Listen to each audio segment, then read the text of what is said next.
warahmatullahi wabarakatuh. Selamat pagi anak-anakku sayang. Kembali kita bertemu di pengenalan kimia. Sebelum kita masuk ke materi bab 1 untuk pelajaran kimia kelas 10, karena kimia adalah materi baru, maka kita kenalan dulu yuk dengan kimia. Oke. Sebenarnya pelajaran kimia itu tidaklah sulit. Nanti kita akan perkenalan dulu apa sih yang mau kita pelajari di pelajaran kimia ini. Yuk, coba sekarang. Apa yang kalian pikirkan jika bertemu kata kimia?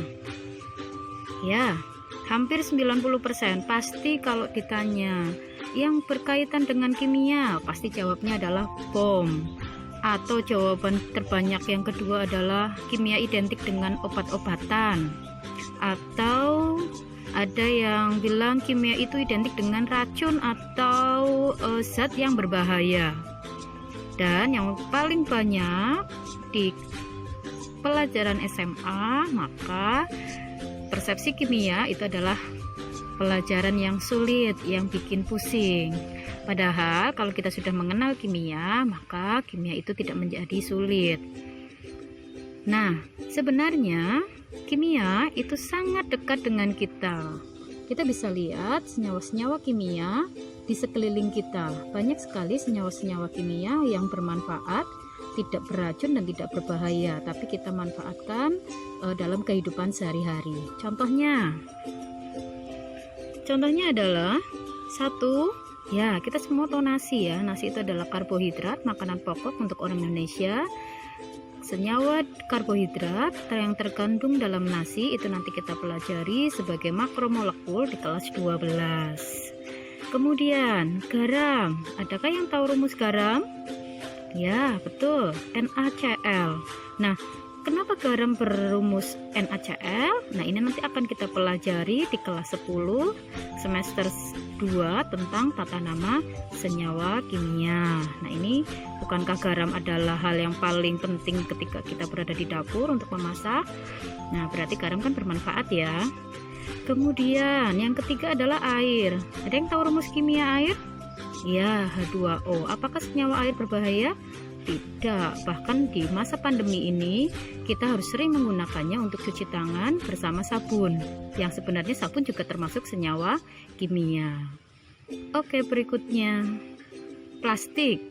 Nah, pemerintah akhir-akhir ini menggalakkan pengurangan penggunaan plastik karena limbah plastik sangat merusak lingkungan. Namun, jika kondisi terdesak kita harus menggunakan plastik untuk makanan, maka gunakanlah yang food grade. Nah, plastik ini adalah polimer. Nanti kita akan pelajari di kelas 12. Kemudian, polimer lain contohnya di sini adalah baju. Baju itu terbuat dari polyester. Nah, polyester ini akan kita pelajari di kelas 12 pada materi bab polimer. Kemudian infus. Infus berisi apa? Infus adalah berisi larutan elektrolit di mana diinjeksi ke dalam tubuh yang lemah atau yang sakit agar kondisi fit karena kebutuhan mineralnya terpenuhi. Nah, larutan elektrolit akan kita pelajari di kelas 10 semester 2. Kemudian reaksi fotosintesis ini antara cahaya matahari, karbon dioksida, dan air terjadi reaksi menghasilkan oksigen yang dilepaskan oleh tumbuhan, digunakan oleh kita untuk bernafas. Dan glukosa hasilnya adalah untuk metabolit tumbuhan tersebut. Jadi sebenarnya reaksi kimia itu sangat dekat dengan kita dan kita membutuhkan hasil reaksinya. Contohnya pada reaksi fotosintesis ini yaitu oksigen. Kemudian siapa yang memakainya? Nah, cincin emas atau mungkin perhiasan lain yang terbuat dari logam.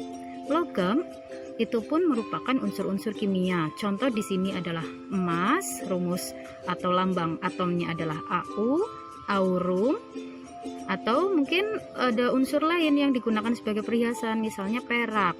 Rumus atau lambang kimianya adalah Au, Ag. Ag adalah argentum. Nah, kemudian selain itu baterai. Nah, di sini yang saya tampilkan adalah baterai primer yang digunakan hanya sekali pakai. Tapi kita nanti juga akan mempelajari tentang baterai sekunder di kelas 12 yang menghasilkan energi listrik. Contoh baterai sekunder yaitu baterai pada HP yang bisa di-recharge atau aki pada motor. Nah, sebenarnya sangat dekat dengan kita ini. Kemudian BBM, bahan bakar minyak, hasil dari pengolahan fraksi-fraksi minyak bumi. Ini pun akan kita pelajari di kelas 11 tentang senyawa hidrokarbon.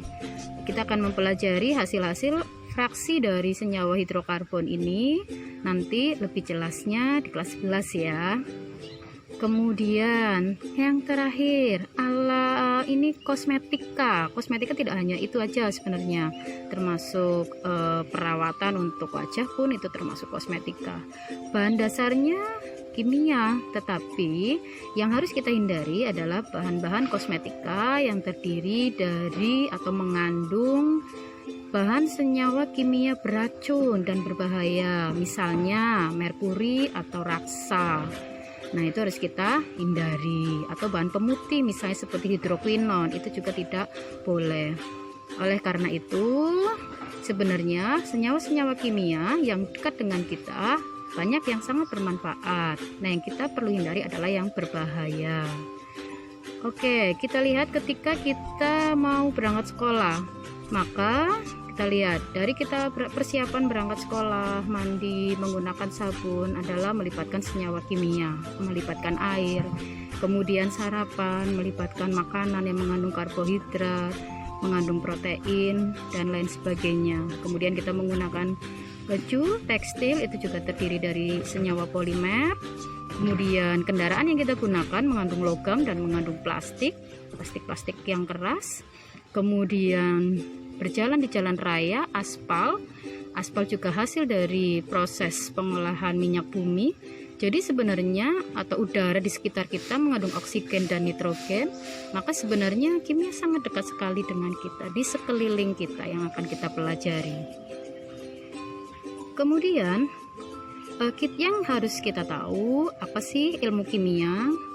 Ilmu kimia adalah ilmu yang mempelajari tentang materi dan perubahannya. Materi meliputi struktur, komposisi, dan sifat. Contoh materi, air, H2O, strukturnya bagaimana? Nah, ini akan kita pelajari di kelas 10. H2O memiliki ikatan kovalen dan seterusnya, nanti kita akan pelajari. Komposisi dari H2O apa? Berarti hidrogen H dan oksigen O. Sifat H2O bagaimana? Sifat H2O adalah sebagai pelarut. Nah, kemudian materi terdiri dari zat murni dan campuran. Zat murni ini terdiri dari unsur dan senyawa. Unsur yang kita tahu contohnya misalnya unsur logam, besi, emas, perak, dan lain sebagainya. Sedangkan campuran contohnya adalah campuran homogen dan campuran heterogen. Campuran homogen bisa kita contohkan misalnya air dan gula. Sedangkan campuran heterogen contohnya adalah air dan minyak ketika dicampur. Nah, ini nanti kalian bisa mencobanya di rumah. Sedangkan wujud dari materi bisa cair, padat, ataupun gas. Saya kira kalian sudah paham ya materi tersebut. Nah, apa yang kita amati perubahannya? Yang kita amati perubahannya adalah energi dan waktu. Perubahan energi dan waktu nanti kita pelajari di kelas 11 materi termokimia dan laju reaksi. Jadi semua yang kita pelajari di dalam ilmu kimia sebenarnya adalah peristiwa atau kejadian-kejadian yang dekat sekali dengan kita atau di sekitar kita. Jadi jangan takut belajar kimia ya, kita awali. Semoga pelajaran kimia ini bisa kalian pahami dan bisa kalian belajar lebih giat lagi menggunakan buku paket yang sudah kalian pinjam di perpustakaan. Demikian awalan untuk pelajaran kimia dari saya. Semoga kalian tetap semangat belajar, tetap sehat. Terima kasih. Assalamualaikum warahmatullahi wabarakatuh.